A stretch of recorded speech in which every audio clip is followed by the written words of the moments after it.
Hello, here is the question number 2. It reads, under which of the following conditions resistance of a cylindrical specimen of an ohmic material is least affected by small temperature variation? So meaning is, if we make small temperature variations, so in which condition you will find this ohmic resistance is going to be least affected of a cylinder. So let's say this is cylinder specimen, its cross section area is A, length is L, resistivity is rho, and this is at a certain temperature T or T naught you can say. So we are considering this as any temperature T. So here's the solution. Now we know that resistance of any conductor is given by rho L upon A. So that's a resistance. And resistivity, rho is a resistivity. This resistivity depends on temperature of the material. So resistivity dependence on temperature is given by this. Rho is equal to rho naught in bracket 1 plus alpha r in bracket T minus T naught. Let me explain what it is. You must be knowing this. This rho naught is a resistivity at T naught temperature, rho is a resistivity at T temperature, and alpha r is the temperature coefficient of resistivity. And you know this alpha is a small positive number, so that when the temperature increases, resistivity increases. We are going to use this. Now if we increase the temperature of any specimen, its resistivity increases, as well as you will find its dimensions, that means thermal expansion also takes place.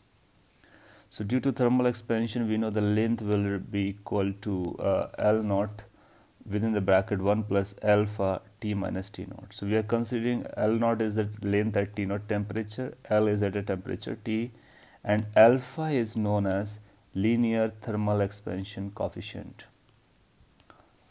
Now we know not only this length but also this area changes or expands due to thermal expansion. So area goes like A is equal to A naught within bracket 1 plus beta delta T, where beta is areal thermal coefficient, and we know this is equal to twice alpha for isotropic material. So beta is twice alpha, and let's say T minus T naught that we are using frequently is delta T to make calculation simplified. Now we know this R resistance, which is rho L by A at any temperature T, and this can be linked to the temperature T naught which was initial. So we can substitute the value of density, this resistivity that we have written down, length and area in terms of original values or T naught temperature values. So resistivity will be given by this, length will become this, area will become this. Now from this expression we can take this rho naught L naught by A naught as a common, or that will be together, and this will be a factor coming in because of the temperature variation. Question says that we need to have a small temperature variations. So since we are going to have a small temperature variations, that means delta T is going to be small. Just like alpha R, this alpha is also a positive small constant.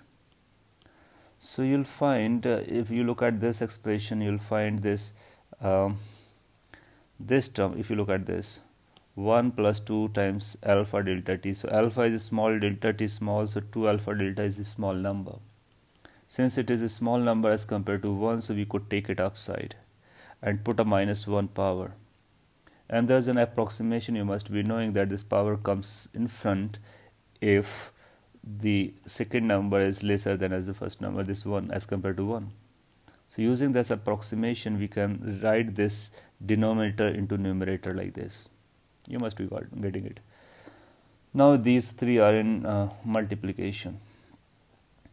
So this can be written as R naught, the original resistance, and let's keep this as such. So we kept as such. Let's multiply these two. When we are going to multiply these two, we are going to get first term as 1.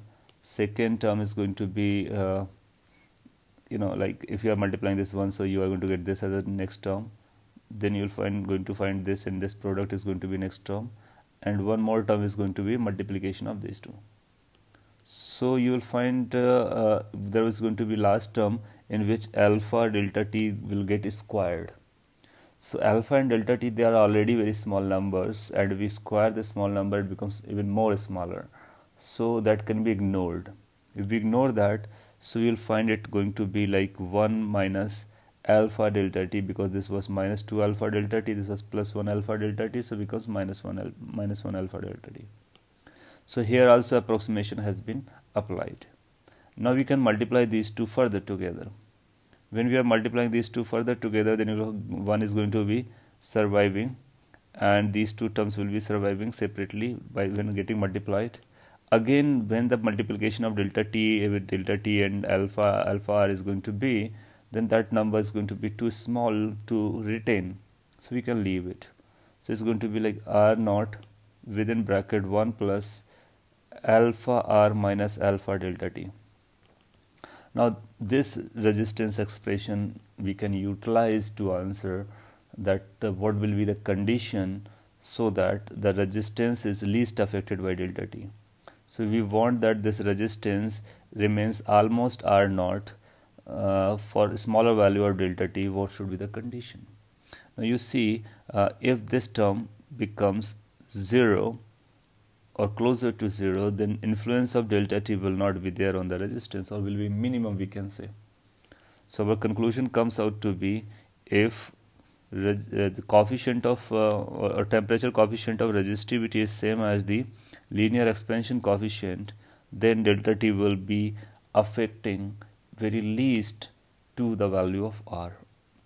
So there are 4 options. We can read the catch the right option. Right option is C, which is temperature coefficient of resistivity is equal to that of the linear expansion. Under this condition, you'll find the ohmic resistance is least affected by small temperature variations.